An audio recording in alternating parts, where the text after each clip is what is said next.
Muy buenas tardes. En esta oportunidad vamos a hablar respecto a una enfermedad que es muy común y la cual aqueja a gran parte de la población peruana. Definitivamente en la actualidad nos trae muchas dificultades y muchos problemas, no solo por la parte social, sino también por la parte económica y por la parte capacitante, ya que esta enfermedad me llega a producir complicaciones no solo agudas, mediatas, sino también crónicas, que hace que las personas en algunos casos lleguen inclusive a estados de postración o dependencia. Estamos hablando de diabetes mellitus.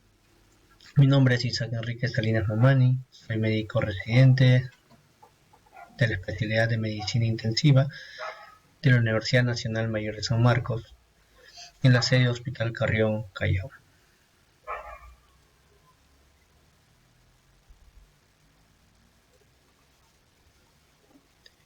La diabetes es una enfermedad que afecta no solo al Perú, sino a todo el mundo. Como nosotros podemos apreciar en este mapa, su distribución es muy marcada, muy variable. Estamos hablando de por lo menos un aproximado, según la zona que se ve afectada, de más o menos 10 millones de población afectada. Hay zonas obviamente con mayor afectación, como vemos en el mapa, la zona amarilla,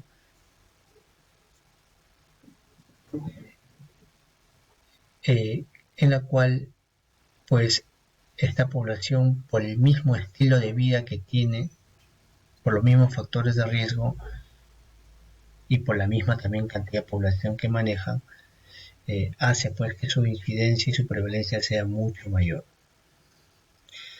Hablando de Perú específicamente, si bien es cierto, estamos en el rango más bajo de incidencia o prevalencia, aún así los números son altos para el contexto local.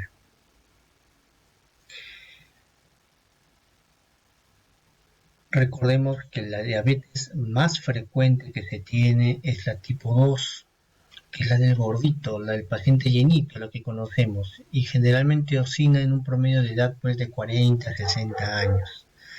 Las complicaciones más frecuentes que podemos ver son las asociadas a problemas cardiovasculares, se da más o menos en un problema del 50%, a problemas de riñón, un promedio más o menos del 20%, terminando algunos de los pacientes muchas veces en diálisis. Ojo, aquellos pacientes renales en estadio terminal, gran parte son gracias a la diabetes. Y algunos otros problemas pues del sistema nervioso que afecta a los vasos pequeños, a las arterias pequeñas, y esta a su vez pues termina teniendo una afectación a nivel de lo que son las partes más alejadas del cuerpo, específicamente hablando de las piernas, ¿no? Vemos muchas veces diabéticos que acuden a emergencia con heridas, ¿no? Y eso que nosotros conocemos como pie diabético. Eso termina siendo a largo plazo incapacitante tanto para el mismo paciente como para la familia. Entre los principales tipos de diabetes, porque hay varias definitivamente, está la diabetes tipo 1 y la tipo 2. La tipo 1 es aquella diabetes del flaquito, por así decirlo, la tipo 2 es del gordito. La diferencia es básica, que la tipo 1 se caracteriza porque no se produce insulina. La insulina es importante para que la glucosa que tenemos en el organismo pueda entrar a la célula y pueda ser utilizado y nos genere energía, ¿no? Entonces en el tipo 1 no se produce insulina y eso hace que como no se produce insulina la glucosa permanezca libre en la sangre. Y en el tipo 2 sí se produce insulina, pero llega un momento en el cual la cantidad que se tiene de insulina es insuficiente. Por eso es que se dice que el tipo 1 le falta insulina y el tipo 2 resiste la insulina. El tipo 1, en los casos oscila más o menos en un promedio el 5 al 10% y el tipo 2 pues más o menos el 90%. En el tipo 1 frecuentemente personas más jóvenes, ¿no? Niños jóvenes, y en el tipo 2 pues adultos, ¿no? Por encima de los 40 años. En el tipo 1 el tratamiento es la insulina y en el tipo 2 el tratamiento puede ser con insulina, pero esos son los casos ya más graves, ¿no? Por lo general el tratamiento se da con medicamentos antidiabéticos orales, siendo tal vez el de elección hasta el día de hoy la metformina. En el tipo 1 la enfermedad es de por vida, en el tipo 2, dependiendo del estadio en el cual se encuentra el paciente diagnóstico, podría ser revertido. El tipo 1 no se puede evitar, pues tiene un componente hereditario muy importante. El tipo 2 sí.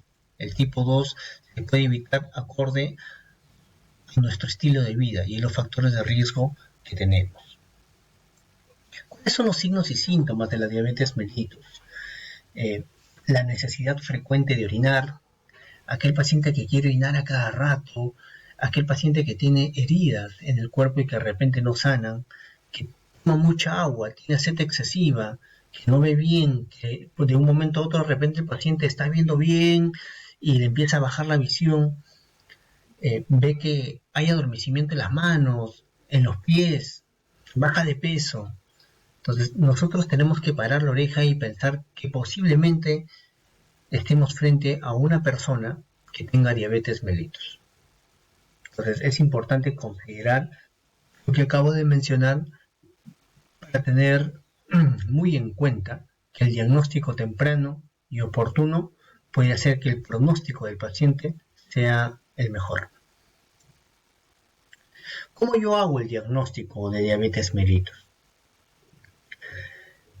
El punto de corte o el valor para decir que un paciente es diabético es 126. Pero es 126 cuando el paciente está en ayunas. Y, ojo, una sola prueba no me hace el diagnóstico. Idealmente tendría que verificarla con una segunda prueba. ¿Qué sucede? ¿Qué pasa si es que yo me tomo la glucosa después de haber comido o en cualquier momento del día? Cuando yo encuentro un valor por encima de 200, es decir, una glucosa al azar en cualquier momento, caray, podría estar frente a un cuadro diabético, una persona que padece de diabetes mellitus. Ojo, entonces dos valores numéricos a considerar: 126 la glucosa en ayunas y más de 200 la glucosa al azar. Existen otras pruebas definitivamente que me permitirían hacer el diagnóstico, pero son pruebas ya más hospitalarias, para lo cual tendrían que acudir a ser evaluados por un médico endocrinólogo o médico internista de ser necesario. Estas pruebas, igual para conocimiento, es el test de tolerancia a la glucosa y la hemoglobina glicosilada, que son pruebas que tienen que hacerse en ayunas y que tienen rangos referenciales como para poder hacer el diagnóstico. Dentro de las complicaciones de la diabetes mellitus tenemos las complicaciones agudas y las complicaciones crónicas. Las complicaciones agudas se caracterizan básicamente por la elevación de los niveles de glucosa, lo que se conoce como la hiperglucemia, y la caída del nivel de glucosa, que se conoce como la hipoglicemia. La hiperglicemia es común en aquellos pacientes que no están adecuadamente manejados, que no están adecuadamente tratados, y más en aquellos pacientes que no llevan un adecuado tratamiento, muchas veces no por responsabilidad de su médico tratante, sino por responsabilidad de ellos mismos. Dentro de las complicaciones agudas que descompensan y que pueden peligrar la vida de este tipo de pacientes, tenemos a la cetoacidosis diabética y el estado hiperosmolar, que son ambos de manejo hospitalario. Por eso es importante que cuando un paciente por lo menos tenga un nivel de glucosa por encima de 200, debería acudir a un centro hospitalario a ser evaluado y en base a eso determinar si es que realmente no tiene alguna de estas complicaciones. Asimismo tenemos el problema de la hipoglicemia. El problema de hipoglicemia es la caída de los niveles de glucosa, por lo general, según se describe, por debajo de 70. Por eso se recomienda a aquellos pacientes que tienen el manejo de la diabetes en casa, y más en aquellos que usan insulina, tener su glucómetro en casa. ¿Para qué? Para que puedan evaluar de manera continua y constante y de ser necesario los niveles de glucosa. Entre los niveles altos y los niveles bajos de glucosa, definitivamente los niveles bajos de glucosa es algo que preocupa, puesto que estos, si es que no se revierten cuando se manifiestan, pueden producir problemas neurológicos de manera permanente. Dentro de las complicaciones crónicas, tenemos desde las más grandes, desde los problemas neurológicos cerebrales, que se pueden producir los infartos cerebrales, hasta problemas de infarto a nivel de lo que es el corazón, problemas de vista. Los pacientes terminan ciegos por la diabetes, los pacientes terminan en diálisis por la diabetes, los pacientes terminan a veces con amputación de las extremidades por la diabetes. Entonces, es importante tener en cuenta estas manifestaciones.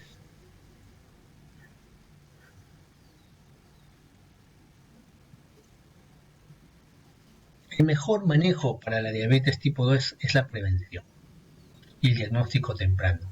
¿Para qué? Para poder tener un mejor pronóstico.